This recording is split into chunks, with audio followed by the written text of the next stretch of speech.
প্রথম রমজানে আমি ইফতারের পরে খাওয়ার জন্য এই সুন্দর তেহেরিটা বানাইছিলাম।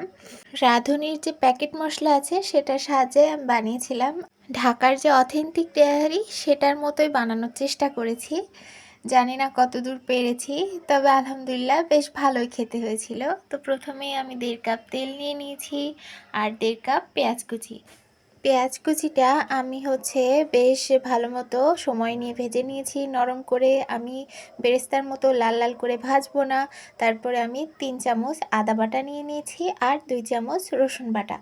তো আমি যেহেতু 1 কেজি মাংস ইউজ করবো, সেই জন্য এই পরিমাণটাই যথেষ্ট আমার মনে হলো। তারপরে আমি এটাও তেলের সাথে বেশ ভালো মতো ভেজে নিয়েছি। তারপরে যখন এই পেঁয়াজ নরম হয়ে আসবে তখন আমি যে রাঁধুনির যে রেডিমিক্স তেহেরি মশলা ওইটা ইউজ করেছি। আর ওইটা তো 2 কেজি মাংসের জন্য, সেজন্য আমি অর্ধেকটা মশলা ব্যবহার করেছি। তারপরে এটাও আমি অল্প আঁচে রেখে মশলার সাথে ভালো মতো মিশিয়ে নেব, যেন মশলাটা পুড়ে না যায়। তারপরে এই যে 1 কেজি গরুর মাংস আমি হাতের 1 কর করে মতো সাইজ করে কেটে নিয়েছি, ছোট ছোট পিস করে। আমি এবার মাংসটা মশলার মধ্যে দিয়ে আমি মশলার সাথে ভালো মতো মিশিয়ে নেব। আর মশলার সাথে ভালো মতো মিশিয়ে বেশ 2-3 মিনিট কষিয়ে নেব।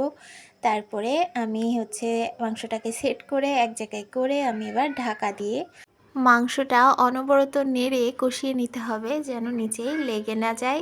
তারপরে আঁচটাকে একদম লোতে করে নিয়ে তারপরে আমি ঢাকা দিয়ে কষিয়ে নেব আরও 7-8 মিনিট।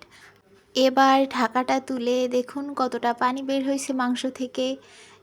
আর এবার বেশ ভালো মতো নিচে থেকে নাড়িয়ে চাড়িয়ে মেখে নিতে হবে মাংসটা ভালো মতো। এবার কিন্তু আমি লবণ দিয়ে দেব। তো লবণ কিন্তু আমি একবারে ইউজ করব 4 চামচ। এইটাই মাংসের জন্য যথেষ্ট। তো 4 চামচ ইউজ করার পরে আমি এবার 1.5 কাপের মতো পানি দিয়ে দেব। দিয়ে আমি এবার মাংসটা সেদ্ধ হওয়ার জন্য আবার ঢাকা দিয়ে দেব 1.5 কাপের মতো পানি দিয়ে। আর এবার মিডিয়াম লো আছে মাংসটা সেদ্ধ করে নেব যতক্ষণ না মাংস সেদ্ধ হয়। আর আপনার যদি পানি আরও একটু কমে যায় তাহলে আপনি আরও একটু পানি অ্যাড করতে পারেন। তো আমার আর পানি দেওয়া লাগেনি, এটুকুই আমার হয়ে গেছে। তারপর অনেকটা সেদ্ধ হয়ে আসলে আর ঝোল কমে আসলে এবার কিন্তু আমি জালটা অল্প আঁচে করে আমি 70 গ্রামের মতো টক দই দিয়ে দেব।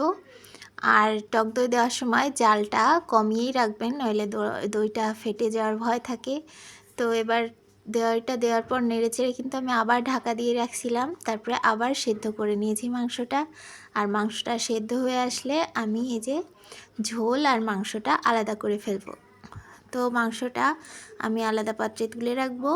আর যে ঝোল আর তেল মশলাগুলো রয়েছে তার ভিতরে আমি আরও 2-3 চামচের মতো সরিষার তেল অ্যাড করেছি।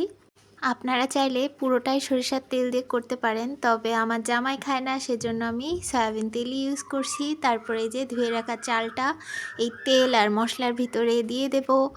দিয়ে আমি বেশ ভালো মতো কিন্তু এটা নেড়ে চেড়ে আমি চালটা ভেজে নেব মশলার সাথে।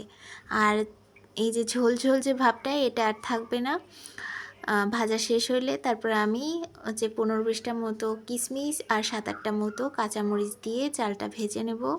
আর চালটা ভাজা হয়ে গেলে এবার আমি গরম পানি দিয়ে দেব। যেহেতু 1 কেজি চাল, তো আমি এখানে 8 গ্লাস পানি দিয়েছি, অবশ্যই গরম পানি দিয়েছি। গরম পানি দেওয়ার পরে আমি এবার কেওড়া জল দিয়ে দেব। আর কেওড়া জল দিয়েছি আমি 1 চামচের মতো।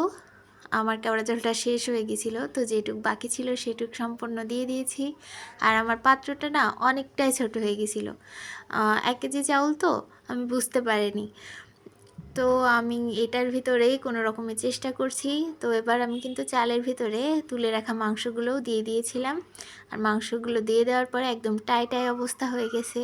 তো কোনো রকমে হচ্ছে। তারপর আমি এই চাউলের ভিতরে কিন্তু 3 চামচ লবণ দিয়েছি।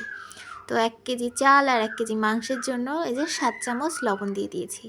তো এই সেদ্ধ হয়ে আসলে আমি একটা তাওয়া 5 মিনিট গরম করে নিয়েছি হাই হিটে। তারপরে আমি এই যে প্যানটা দিয়ে আমি 15-20 মিনিটের জন্য রেস্টে রেখে দেবো। আর এই যে ছিদ্র আছে, ছিদ্রতে আমি একটা লবঙ্গ দিয়ে দেব। দিয়ে দেওয়ার পরে দেখুন কি সুন্দর দেখতে হয়েছে, আর আপনারা না করে খেলে বুঝতে পারবেন না।